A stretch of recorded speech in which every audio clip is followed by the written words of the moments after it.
حافظ عبدالرحمان کیا پوچھنا چاہیں گے؟ سر خوش قسمتی سے راجہ پرویز اشرف ہمارے وزیر اعظم بن گئے ہیں اسلامی جمہوریہ پاکستان کے. تو سر ہم خوش قسمتی سے تو سر جو ہمارے اگر پیپر دیکھا جائے تو کالمسٹ لکھتے ہیں کہ اللہ تعالیٰ نے ہمیں کس گناہ کی سزا ایک پراپرٹی ڈیلر وزیر اعظم دے دیا ہے. کوئی لکھتا ہے کہ 122 ممبر ہیں پیپل پارٹی کے پاس, اگر 121 پریزیڈنٹ زرداری کی وجہ سے نااہل ہو جاتے اور 122ویں باری راجہ پرویز اشرف کی آتی تو زرداری صاحب کو چاہیے تھا کہ سپریم کورٹ کو جا کے کہہ دیتے کہ میرے خلاف لیٹر لکھ دیں لیکن میں راجہ پرویز اشرف کو پرائم منسٹر نہیں بنا سکتا. سر ہماری جو سوسائٹی میں ہم میڈیا دیکھتے ہیں, الیکٹرانک ہے یا پرنٹ ہے, پیپر اٹھا کے دیکھتے ہیں, چینل دیکھتے ہیں, تو یہی لکھا آ رہا ہے کہ پتہ نہیں ہمارے اوپر وہ کون سی قیامت آ گئی ہے کہ راجہ پرویز اشرف وزیر اعظم ہے. سر گیلانی وزیر اعظم تھے, ہمیں نہیں پتا تھا جب وہ آئے کہ انہوں نے کرپشن کس طرح کے تھے, لیکن انہوں نے کرپشن کی ہے, ان کے پاس بچوں کے فیس دینے کے لیے پیسے نہیں تھے, لیکن اب تو محلات تعمیر کر لیے انہوں نے. تو جو راجہ پرویز اشرف اگر تھوڑی سی کرپشن کر لیں گے تو سر آخر ملک میں جمہوریت ہے, ان کا بھی تو حق ہے جمہوریت میں. چلیں خیر وہ آپ کی بات ٹھیک ہے, بڑی خوبصورت تقریر کی آپ نے, اچھی مزے کی باتیں کی ہیں, لیکن بات دیکھیں ایک عجیب بات ہے, گیلانی کے جانے پر میں نے کسی کو افسردہ نہیں دیکھا اور پرویز اشرف کے آنے پہ کسی کو خوش نہیں دیکھا. عجیب و غریب حکومت, خاموشی, یعنی ایک عجیب خاموشی ہے, ایک عجیب سناٹا ہے کہ کوئی کسی بات کی کوئی انٹرپریٹیشن نہیں کر سکتا. یہ سے اندازہ لگائیے کہ آنے والے الیکشن میں لوگوں کا موڈ کیا ہوگا. یعنی جن کے پاس پورے صوبہ پنجاب میں کوئی قیادت موجود نہ ہو اور وہ صوبہ پنجاب کو 2 حصوں میں بانٹنا چاہتے ہوں کہ شاید اتنے حصے میں اپنی حکومت قائم کر سکیں, اور وہاں بھی 6 آدمی آپس میں لڑ رہے ہوں. یہ آپ کے جو شہاب الدین ہیں, گیلانی ہیں, ہنا ربانی کھڑ لڑتی تو نہیں لیکن کم از کم وہ الگ سے ہے, شاہ محمود قریشی ہیں. اس علاقے میں کیا پارٹی آپ کی کوئی کارکردگی دکھا سکے گی, کام دکھا سکے گی. تو اصل بات یہی ہے, جو بات آپ کہہ رہے ہیں اس کا خلاصہ یہ ہے کہ نہ اس کے جانے پہ کوئی کچھ افسردہ نظر آتا ہے, نہ اس کے آنے پہ کوئی خوش دکھائی دیتا ہے. حافظ صفدر علی کیا پوچھیں گے, ذرا جلدی پوچھے گا. جی میں آپ سے کوشچن پوچھنا چاہتا ہوں کہ پاکستان اب جو سب سے بڑے مسئلے میں گرا ہوا ہے الیکٹریسٹی کے مسئلے میں, جب راجہ پرویز اشرف صاحب پیچھے 4 سالوں میں پانی اور بجلی کے وزیر رہے ہیں, ان میں یہ مسئلہ حل نہیں کر سکے, تو جو 244 ڈیز میں مسئلہ کیسے حل کریں گے؟ ابھی آج میں نے رحمان ملک کا بیان پڑھا ہے کہ منگل بدھ کو آپ کو واضح فرق نظر آئے گا لوڈ شیڈنگ کے مسئلے پہ, بجلی کی پروڈکشن پہ. غالباً پیسے کچھ دے دیے ہوں گے اور پیسے دیں گے تو بجلی پیدا ہوگی, لیکن یہ لانگ ٹرم پلاننگ نہیں ہے. لانگ ٹرم میں آپ کو سوچنا ہے کہ انرجی کے پرابلم کا حل کیا ہے. ہمارے گیس کے ذخائر ختم ہو رہے ہیں, ہم نے دیکھنا ہے کہ ہم نے گیس لینی تو کہاں سے لینی ہے. ابھی ہم طے نہیں کر سکے کہ ایران سے پائپ لائن چلنی ہے کہ نہیں چلنی. ترکمانستان کا مسئلہ ہی بیچ میں پڑا ہوا ہے کیونکہ ہماری لڑائی شروع ہو گئی ہے. امریکہ کے ساتھ ہماری دوستی نہیں, امریکہ کے بغیر وہاں سے گیس آئے گی نہیں. روس کے ساتھ ہم کبھی کہتے ہیں کہ وہ آ کے کچھ ہماری مدد کرنے کو تیار ہے, پھر اس کا پتہ نہیں چلتا. چین ہمارا پرانا ٹرسٹڈ دوست ہے. یہ سارے مسئلے جو ہیں ہمیں بڑے ایک پرائرٹی کی بنیاد پر, اصل میں بجلی ہی نہیں چاہیے, ہمیں سستی بجلی چاہیے. سستی بجلی کیسے آئے گی یہ دیکھنا ہے. گیس پہ اب انہوں نے کہا کنورٹ کر دیں گے, ہم نے پاور اسٹیشن 3 دن کے بجائے 4 دن کا ناغہ کر دیں گے. صنعتوں کو نہیں دیں گے, کھاد بنانے کے لیے دیں گے, تو باقی حصے کے لیے بجلی پیدا کریں گے, اس سے شاید پروڈکشن ہماری بڑھ جائے اور سارے جو اتنے شکایت ہیں وہ کم ہوں. لیکن گیس کی 4 سال ہو گئے ہیں, آپ سمندر پر ٹرمینل قائم نہیں کر سکے جس پہ LPG لا سکے, کیونکہ جو چیز کورٹ کا فیصلہ آپ کے خلاف آتا ہے آپ اس کے خلاف چل شروع ہو جاتے ہیں. بس اسٹیل مل کے بعد خلاف فیصلہ آیا تو آپ نے اس کو تباہ کر دیا. LPG والے معاملے میں آپ نے کسی کی سفارش پر کسی کو ٹھیکہ دیا تھا, جب اس کے خلاف فیصلہ آیا تو آپ نے کسی اور کو ٹھیکہ نہیں دیا. 4 سال سے ٹرمینل نہیں ہے. انڈیا بنا رہا ہے پنجاب میں ٹرمینل تاکہ وہ LPG وہاں سے لا کر آپ کو سپلائی کرے. تو اس کا مطلب کوتاہی تو ہم سے ہو رہی ہے نا جی. تو جب اگر ان کوتاہیوں کو اگر حل نہ کیا گیا تو مسائل تو پھر بڑھتے ہی جائیں گے اور ایک نہیں کئی مسائل پیدا ہوں گے. جی میر صاحب, ایک بڑی ایک انٹرنیشنل لیول کے اوپر ایک ڈیولپمنٹ ہے کہ کل اعلان ہوا باقاعدہ طور پہ الیکشن ریزلٹس کا مصر کے حوالے سے, اور اخوان المسلمین جو ہے اس نے یہ الیکشنز جو ہے وہ جیتے ہیں. اس جیت کو کیسے دیکھتے ہیں عرب دنیا کی سیاست کے حوالے سے, اور کیا وہ جو مایوسی وہاں ٹوٹی ہے, کیا پاکستان کے اندر لوگ دوبارہ پیپلز پارٹی کو تو کمپیئر نہیں کریں گے, کوئی ہم بھی کوئی ان سے کوئی سبق سیکھیں گے؟ نہیں دیکھیں, کوئی لیسن ہے ہمارے لیے بھی؟ اخوان المسلمین جو ہے وہ سمجھیں کہ عرب دنیا کی جماعت اسلامی ہے, ٹھیک, جسے تحریک اسلامی کہتے ہیں, اسلامسٹ موومنٹ وہ گورا کہتا ہے. اس کو میں نے ڈیفائن بھی کر رکھا ہے اللہ کے فضل سے.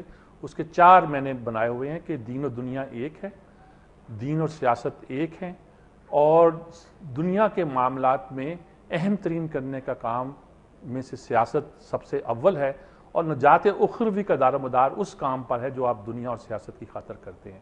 جمال الدین افغانی سے لے کر اقبال اور تمام جتنے تھنکر تھے ان کے ہاں یہ خیال پیدا ہوا، غلام تھے نا مسلمان دنیا پوری، کہ ایک حیث اجتماعیہ پہ زور تھا کہ ہم اپنی اجتماعی زندگی کو بہتر بنائیں، اور اسی کی ایک شکل حسن البنا تھے، ایک شکل جو تھے ہمارے ہاں سید مودودی تھے، اور دو اپنے اپنے بڑے بڑے لیڈر گنے جاتے ہیں جی۔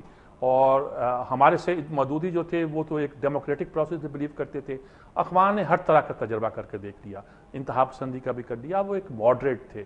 مغرب والے، امریکہ والے خوش تھے کہ دیکھو جی القاعدہ پٹ گئی، انتہا پسندی جس سے وہ پہلے پولیٹیکل اسلام کہتے تھے، پھر ریڈیکل اسلام کہنے لگے، پھر وہ ایکسٹریمزم کا نام دینے لگے، پھر انہوں نے اس کا نام فنڈامنٹلزم رکھ دیا، پھر ٹیررزم رکھ دیا، جو چاہے کرتے رہے۔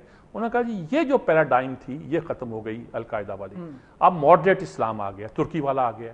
لیکن ترکی میں بھی تو یہی لوگ تھے نا، اسلامی پارٹی، سعید نورسی تھے وہاں کے سعید نورسی سمجھیے کہ وہاں کے مولانا مودودی تھے۔ وہ ذرا چونکہ مولانا روم کی سرزمین ہے اس لیے اس میں ذرا تصوف بھی تھا، کچھ اور چیزیں بھی تھیں، اور وہاں کے حسن البنا تھے۔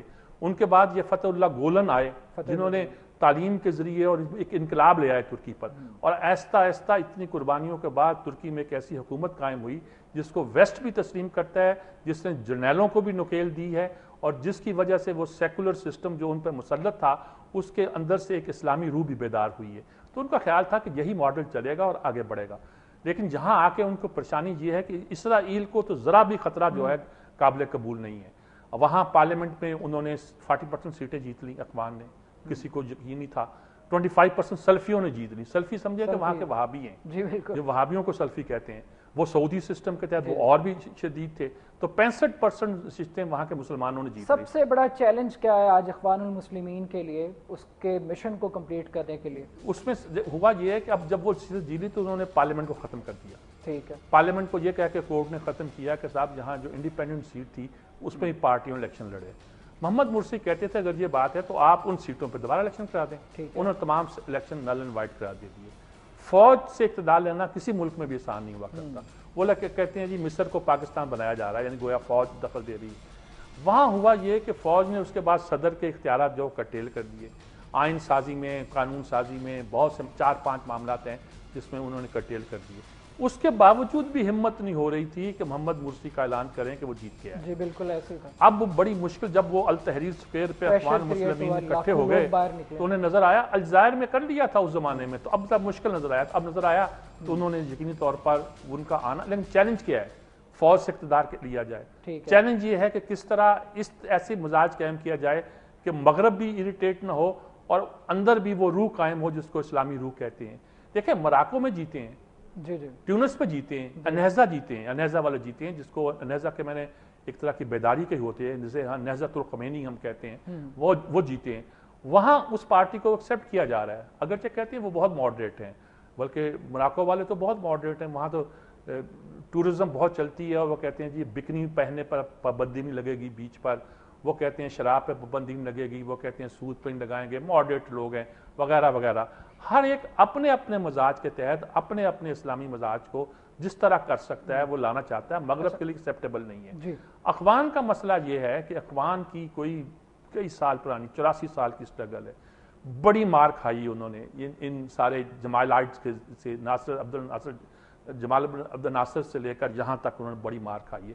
اب انہوں نے اپنے آپ کو کنسولیڈیٹ کرنا ہے، فوج سے بھی کوئی اقتدار سنبھالنا ہے، اسرائیل کا جو ہوا کھڑا کیا ہے اس کو بھی فیس کرنا ہے، امریکہ میں جو کپ کپی چھڑی ہوئی ہے اس کو بھی دیکھنا ہے۔ تو یہ ایک ماڈریٹ رستہ نکال کر آگے ہمارا وقت جو ہے وہ تقریباً ختم ہونے والا ہے، اور بالکل جو ہم ڈیڈ لائن پہ ہیں اس وقت۔ میں ایک چیز بڑی پوچھنا چاہوں گا کہ آج کل خبر چل رہی ہے کہ ایکواڈور میں وکی لیکس کے جو بانی ہیں جولین اسانج، انہوں نے اپنے آپ کو وہاں پہ جو ہے سیاسی پناہ کی جو ہے وہ ایک اپیل کی ہوئی، اور وہ وہاں پر جو ہے وہ موجود ہے۔ ان کو ڈر کس بات کا ہے؟ وہ امریکہ سے ڈر رہے ہیں، برطانیہ سے ڈر رہے ہیں، ڈر کس بات کا ہے؟ برطانیہ میں تو موجود ہیں، سفارت خانے میں چلے گئے، برطانیہ نے ان کا کیس کیا، ضمانت ہوگی۔ سویڈن مانگ رہا ہے کہ جب کوئی لڑکی کا کیس بنا دیا ہے کہ اس میں مطلوب، اچانک سارے کیس نکلتے ہیں نا جی، وہاں مطلوب ہیں، وہ کہتے ہیں میں سویڈن چلا تو جاؤں، بلکہ سویڈن یہ نہ کرے کہ وہاں مجھے امریکہ کے حوالے کر دے، اور امریکہ کا موڈ یہ ہے کہ وہ کہتا ہے کہ اس نے ہمارے راز چرائے ہیں، یہ تو ہمارا غدار ہے، اس کو ہم بخشیں گے نہیں۔ چنانچہ انہوں نے ایکواڈور کے سفارت خانے پناہ لی ہے، ان کا خیال ہے کہ ان کا اپنا ملک آسٹریلیا اس کو نہیں بچا رہا، برطانیہ نہیں بچا رہا، سویڈن سے ڈر لگتا ہے، امریکہ تو ہے ہی وہ کہ جہاں کسی کو انصاف کی توقع نہیں ہونی چاہیے، تو وہ وہاں جا کے چاہتے ہیں کہ کس طریقے سے۔ میر صاحب ایک بڑی اچھی خبر ہے پاکستان کے لیے اور پاکستانیوں کے لیے کہ یونائٹڈ نیشن نے پاکستان کو یہ کہا ہے کہ یہاں پہ جو پوسٹ کی جو کاسٹ ہے وہ 0% ہوگی، یعنی کہ ختم ہوگی۔ وقت کتنا آپ کے پاس؟ اور بالکل ہمارے پاس 30 سیکنڈ سمجھیں۔ یہ بڑا الزام تھا نا جی کہ یعنی پاکستان میں تو 0 ہو گئی، 30,000 کے 30 لاکھ ٹن جو ہے نا وہ افغانستان میں پیدا ہو رہی ہے، طالبان نے تو وہاں بھی 0 کر دی تھی۔ وہ کہتے ہیں پاکستان کے رستے جاتی ہے، کچھ پاکستان میں استعمال ہوتی ہے، باقی جتنی 30,000 ٹن ہے، کتنی لاکھ ٹن ہے وہ باہر چلی جاتی ہے۔ پاکستان کے رستے کہاں جاتی ہے؟ پاکستان سے تو اتنی نکلتی تھی تو پکڑ لی جاتی تھی۔ بھائی یہ آپ کے جہازوں میں، ایئر فورس کے جہازوں میں نیٹو کی افواج خود سمگل کرتی ہیں جہاں سے مغرب کو جاتی ہے، اور اس بات کو اچھی طرح سمجھنا چاہیے کہ پاکستان کے رستے سے پچھلے 10 سال میں نہیں آپ نے سنا کہ جا رہی ہے، اور دوسری بات ہے کہ 0 کر دی تھی اس کی وہاں، اور یہ تو اب سرٹیفکیٹ دے دیا کہ پاکستان نہیں اس کو اب بھئی اگر کاروباری کرنا ہے ہمیں وہی بھیجنی ہے تو ہم افغانستان سے کیوں لے کے بھیجیں، ہم اپنے یہاں کاشت کر لیتے ہیں۔ تو جس چیز کو 0 کر دیا تھا، ڈی ویپنائزیشن کر دی تھی، پوسٹ کی کاسٹ کو 0 کر دیا تھا، آپ نے پھر پیدا کر دیا افغانستان میں، اور کہتے ہیں کہ ہم ایک اچھا اور خوبصورت معاشرہ وہاں تعمیر کرنا چاہتے ہیں۔ یہ معاشرہ تعمیر کرنا چاہتے ہیں، ہمیں شک ہے کہ یہ پوسٹ افیون یا ہیرون کسی شکل میں بھی جو ہے آپ کے جہازوں میں سے ہوکتی ہوئی وہاں جاتی ہے، اور پاکستان کے رستے سے یہ اس کے جانے کی کوئی اطلاع نہیں۔ ہمارا وقت جو ہے وہ بالکل ختم ہو گیا، پروگرام کا وقت، جی بالکل پروگرام کا وقت جو ہے وہ ختم ہو گیا۔ آپ کا بہت شکریہ، اور آپ تمام کا حافظ صفدر علی، حافظ عبد الرحمن، نمرہ نہال، سلال رفیق، آپ تمام کا بہت شکریہ کہ آپ نے پروگرام میں شرکت کی۔ ناظرین انشاءاللہ کل دوبارہ ملاقات ہوگی مختلف قومی موضوعات کے حوالے سے، انشاءاللہ ہم دوبارہ جو ہے آپ کی خدمت میں جو ہے انشاءاللہ اسی وقت زندگی شرط ہے، لیکن اپنی رائے سے ہمیں ضرور آگاہ کیجئے گا، اختلاف کیجئے، مثبت کیجئے، کیونکہ یہ مکالمے کو جنم دیتا ہے۔ عبد الرحمن خان کو گہری نظر سجاد میر کے ساتھ اجازت دیجئے، اللہ حافظ۔